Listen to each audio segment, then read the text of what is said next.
السلام عليكم ورحمة الله وبركاته. ربنا زدنا علما ربنا زدنا علما. بسم الله الرحمن الرحيم.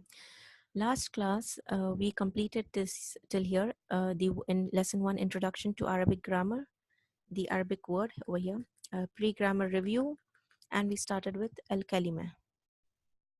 We did the alphabets and we stopped till here, page number 21 of the textbook.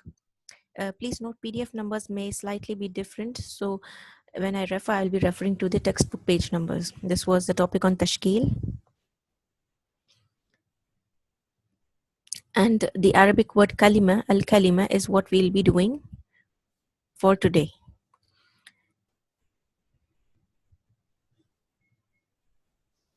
Inshallah, we will be completing this lesson, so that next class we'll do lesson number 2. The Arabic word, in Arabic, the word, any word, just the literal translation of word is called al-kalima. Al-kalima means a word. Now, words in Arabic, this is very different from any other languages. They're all related to something called as a root verb. You have a root verb, and from there you get different words. Many words are made from one root. This is generally of three root letters. Like, for example, the word ilmun means knowledge. The root letters for this is ayn, lam, and mim. Alima. Ayn, lam, and mim. Alima. Alima means to know something. So the meaning will either be directly related to this, or sometimes it may be indirectly related to the root. So if you want to know the meaning of the word, one aspect to know is to know the root letters. So whatever the meaning of the root letter, this word will have a connection with the meaning of its root. Now that second part, that connection, how does that come, is you will come to know from grammar, the surf or the conjugation of the root letters, how it is conjugated. Based on its pattern, you will come to know that what meaning you should apply from its root. Now, as we said, majority are based on 3-letter roots. You have 4-letter and 5 also, but that's very rare. A word can be divided into 3 categories. Any word that you see, you will have 3 types of words. One is known as ismun, which is noun. Noun meaning it's a name, names of various things. So it's not only nouns, the one which we call in English as a noun. It's not only that.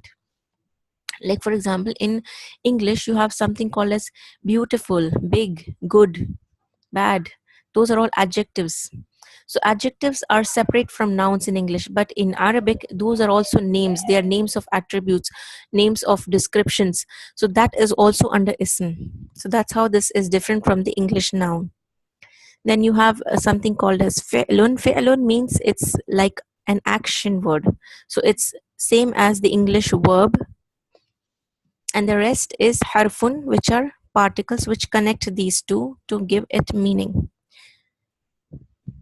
There is one definition from classical Arabic that you need to know for these 3 words. And ismun, you can say something which has an independent meaning. It's not dependent on any other word to give its meaning. Like names of things like a book, a pen, pencil, a mosque. These are all names. So when I say these words, you understand what I'm saying. So they give it a complete meaning by itself. They have a meaning. Second thing is they are not related to time. You don't ask when mosque. They are not related to time meaning past, present, future, or immediate.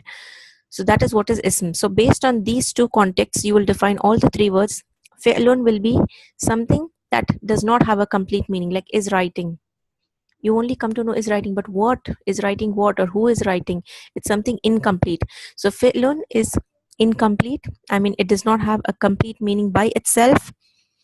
And it is related to time. You can ask when is writing, when, yesterday, today, tomorrow, now.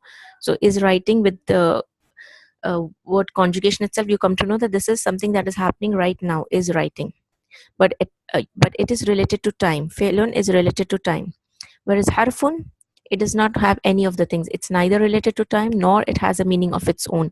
It is dependent on another word to give a meaning. Like if I say in, from what, in what, it's completely incomplete.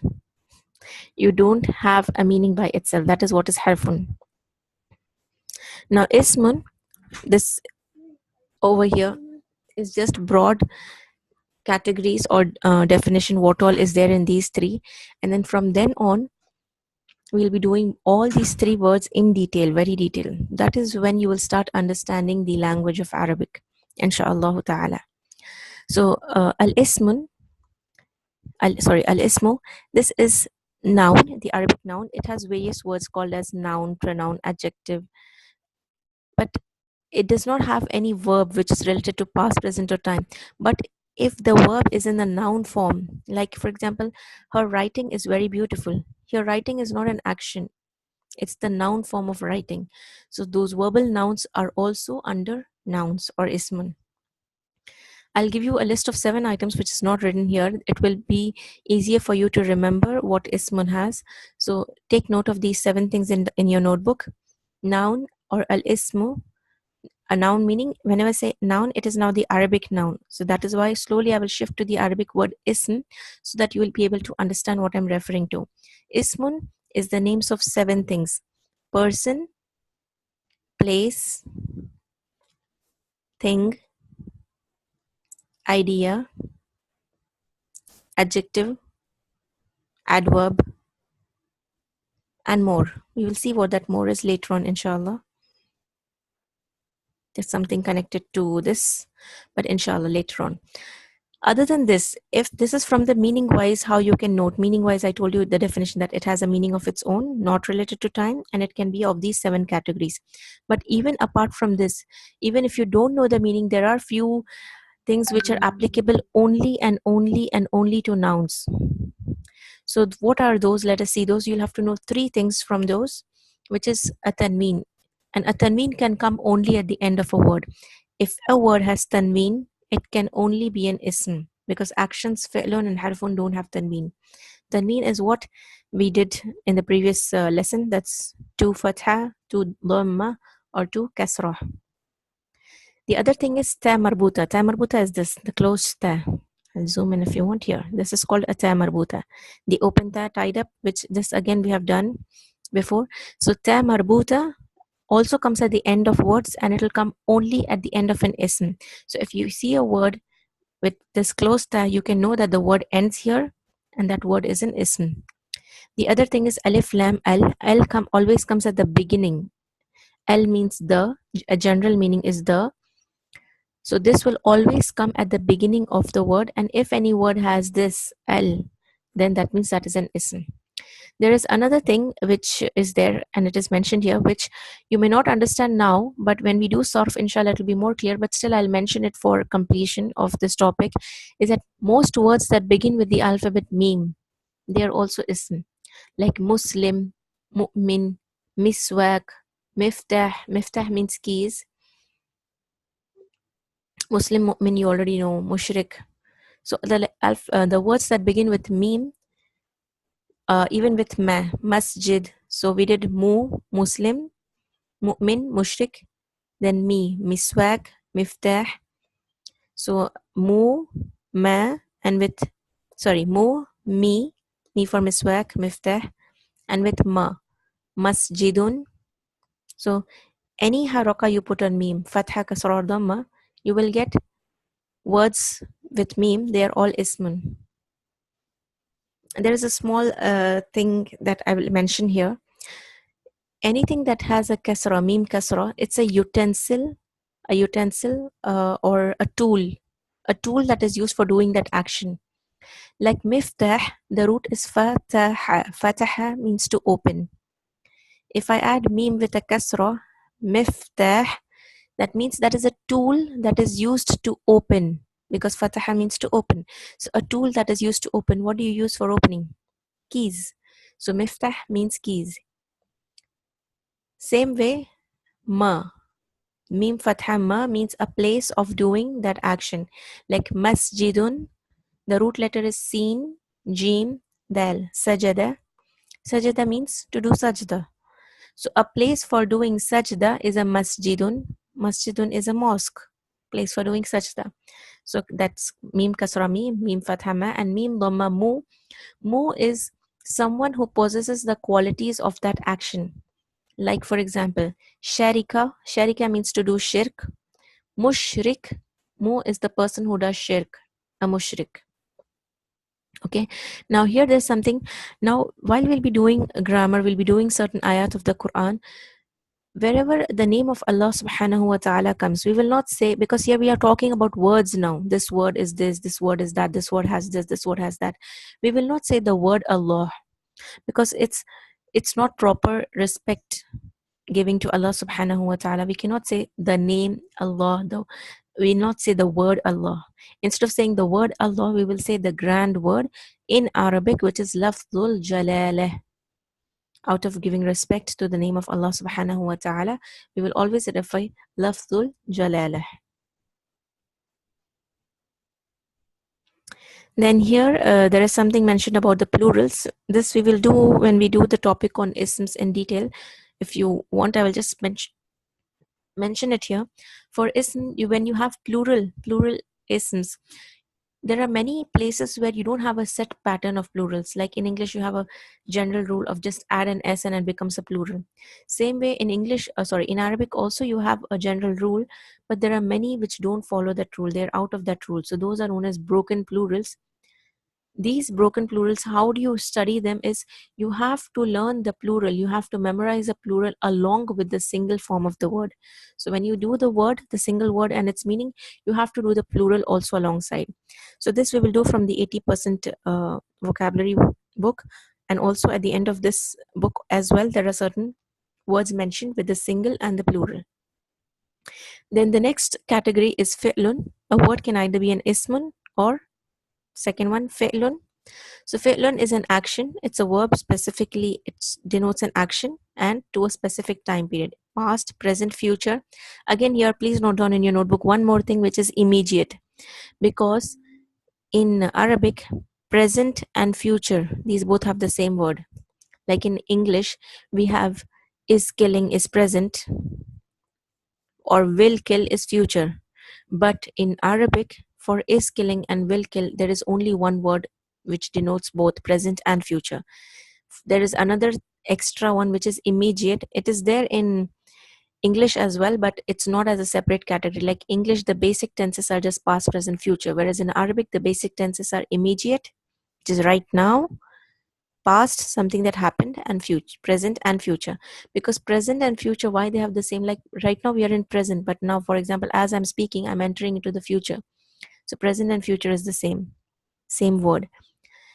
There are some things that we did for ismun. Remember that only an ism will have tanween, it will have the closed ta. So all this a fi'lun will not have. So a fi'lun never has a round ta, a fi'lun never has tanween, and it never has alif lam al. Okay.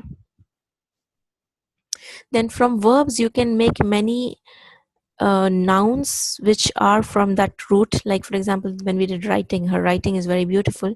Same way from verbs we can have nouns. They will look like verbs, but when you study nouns, ismun and fi'lun in detail, you will be able to distinguish between them. Okay, now here if you see, it's mentioned verbs are conjugated in past tense. Now if you see here, present future is written together, present slash future. Why? Because they both are the same. And this third one which I said, immediate, is the command tense. Like for example, if I say run or come, sit, I'm ordering something, I'm commanding to do something. So this is, you have to do it immediately. Like if I say to my son, if I tell him that please go and bring me a packet of biscuit from the shop down, and after say 10-15 minutes I'm saying he's still not gone, I'll say, have you've still not gone, please go and bring one packet of biscuit. So he'll say, yeah, okay, I will bring tomorrow. So is that okay? I'll say, no, I want it right now. How can you go tomorrow? That's why I'm telling you, please go and bring. So when you say something like an order, it is something that has to be done immediately, right now. That is what is command. We will come to that more on when we come over there. There are very many more things to be discussed on that. Inshallah, we will do that when we reach there. And then the third category is harfun, which means particles. Particles can be many things, like you can have prepositions like in, around, of, some words that indicate emphasis like surely, indeed. Okay, conjunctions like and, the joining words. Then you have particles of negation, did not, so that not is negation. Conditional, which is if, then interrogation. Like, for example, if I have a sentence, I am going to the mosque. Okay, if I want to make it into a question, I just interchange, am I going to the mosque, or you have a book. If I just add the word do you have a book, so that do becomes a particle that is changing it into a question. So like that, there are some particles which, if you just add it at the beginning of a sentence, it completely changes it to a question. And there are connectors, like, I'm going to the mosque. This mosque has 2 floors. So if I can just join them and connect these two sentences and make it one. I'm going to the mosque which has 2 floors. So these are all connectors. So there are many particles. Again, you have different categories. This is just reference for the English how you have, but in Arabic we'll study it in a totally different way, which of course with these some headings as same. So harfun will also have categories, and particles, they join it with the next word to give it some meaning in speech. So these are all, they connect the various words, ismun and fi'lun, and they give it meaning. There are some particles which are specific only to verbs. They don't come with nouns. There are some which come specifically only with nouns. They don't come with verbs. So again, there are categories based on this as well. There are some which will come with both also, with verbs also, with nouns also. But there are some which are very specific. So we'll do those, inshallah.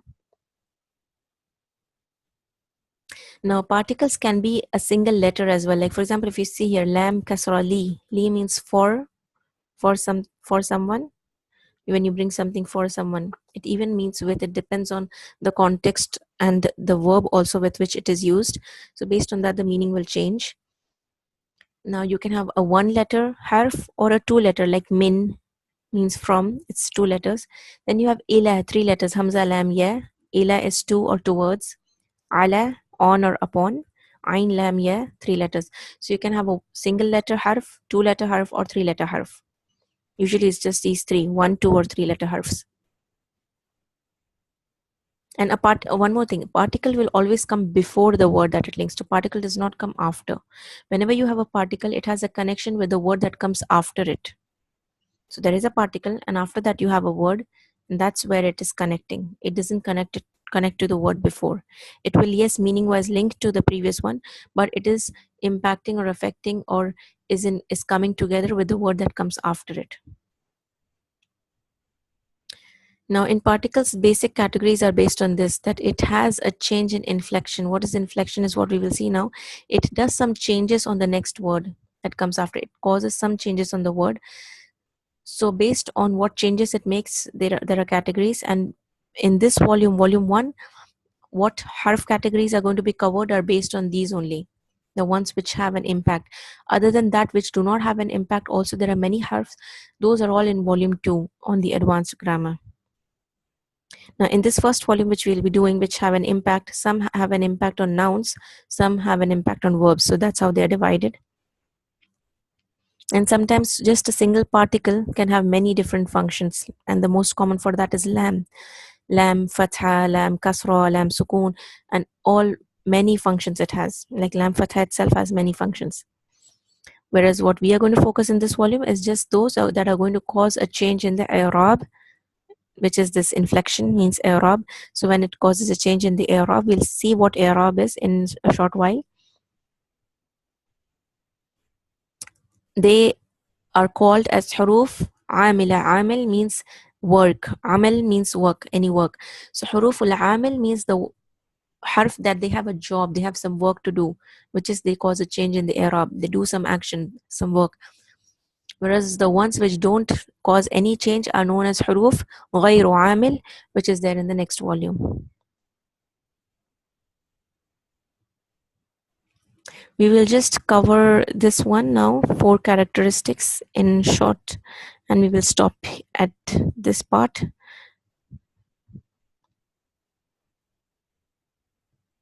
Because there is something here which you will need some time to remember. So I want you to revise that once we complete this lesson. Okay, now from here onwards, we are beginning in detail studies. Now we came to know generally what is an ism, what is a fi'l, and what is a harf. All these three is what we have to do in detail. The plural of ism is asma. Al asma is the plural of ismun. Whenever you see an ism, it will tell you four things about itself, four information it is going to give you. Those four things, we are going to say that those are the four characteristics of those nouns. Those four characteristics are listed down here. Arab, okay, that's the Arabic word. Al-adad, al-jins, and al-qism or wusat. It is also known as wusat. So Arab is case or inflection. It is generally the role that the ism plays in an action sentence. It will tell you what role does it play. So there are three kinds of Arab: Rafa, Nasb, or Jar. Right now, just remember these 4 points. Remember what is there in Arab, these three things, and in detail, we are going to keep slowly doing it. When you try to remember, you will forget. It's fine, no problem. Just keep moving ahead, and as and when you keep studying, inshallah, you will remember it all. So Arab is into three parts. Three parts meaning three types of Arab are there. An ism at one time can only have one category because it depends on which role it plays, that specific i'rab it will pick. So it can be either rafa or nasb or jar. That is i'rab, which is status, role, case, or inflection. In English, they're also known as nominative, accusative, and genitive, but I don't want to go into those because many may not know these are English terminologies as well. So the second is al-adad. Adad is from adada, means to count. So adad means number, or how much plural is it? Is it single? In English, you have only single and plural. In Arabic, you have three: single, dual, and plural. One, two, and many. Al-jins, gender, which is masculine or feminine. And al-qism, which is definite or indefinite. Now, gender, as I told you, noun has many things, right? Names of different things, names of places. So in Arabic, even places are masculine or feminine. It's not only living things that are masculine and feminine.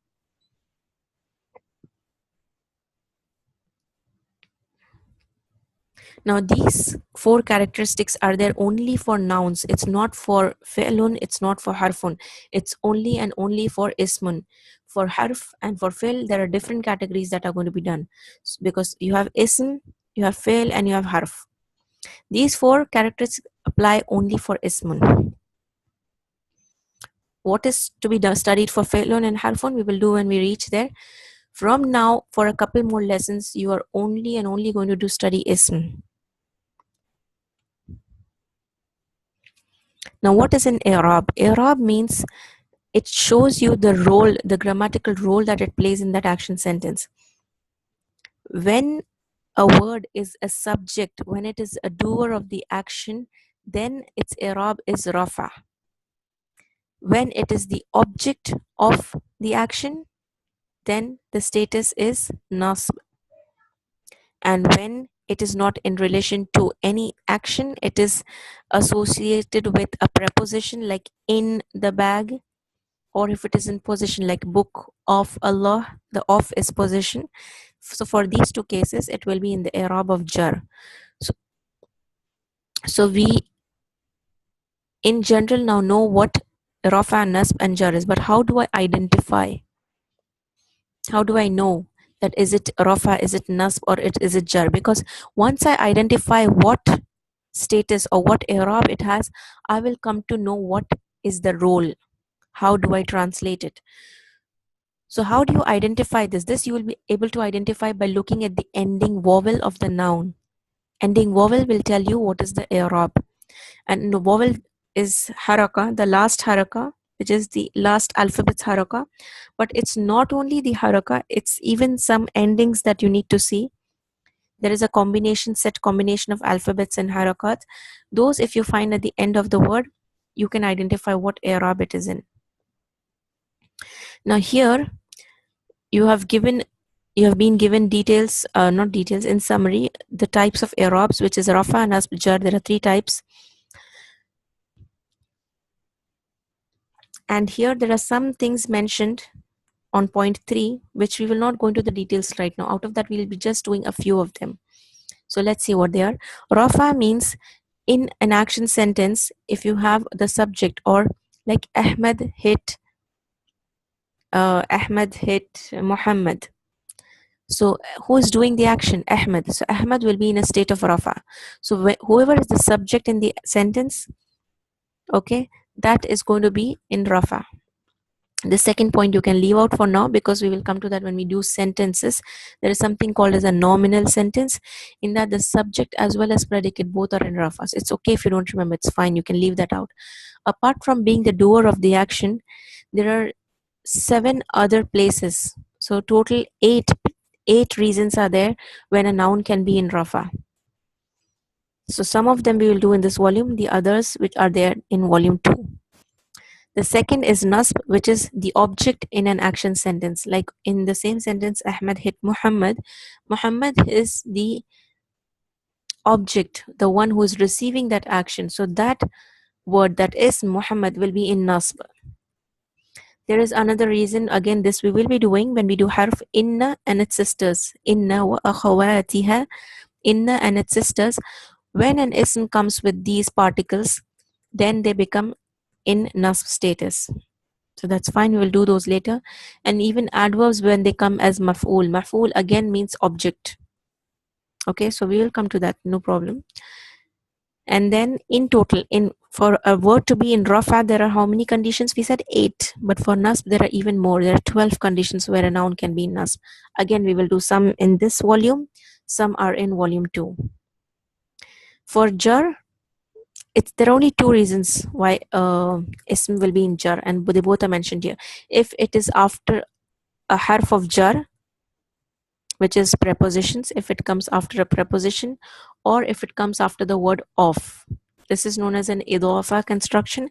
We will look into that later. You may not remember or know this word right now, so it's fine. Just remember, any word that comes after the word of, then it is in jar status. Like for example, book of Allah. Here lafzul jalala, remember I will not say the word Allah now. Lafzul jalala is coming after of, so that will be in jar.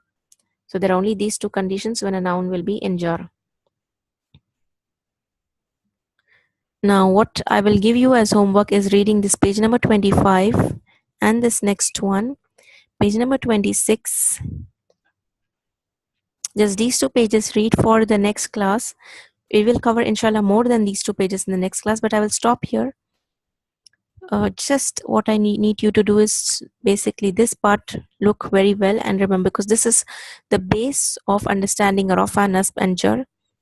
Here only harakat is mentioned, but along with this page, which is this right now, which is on my screen, dhamma, fatha, kasra. Dhamma is rafa, fatha is nasb, and kasra is jar. Along with this part, I want you to go through this page. Just give me a minute. Don't read this through, please. I'll go through that. I just want you to remember rafa, nasb, jar ending. So the more you practice on that, the more you read it, the more you'll remember. Just for that, I'm giving you this page. That is page number 33.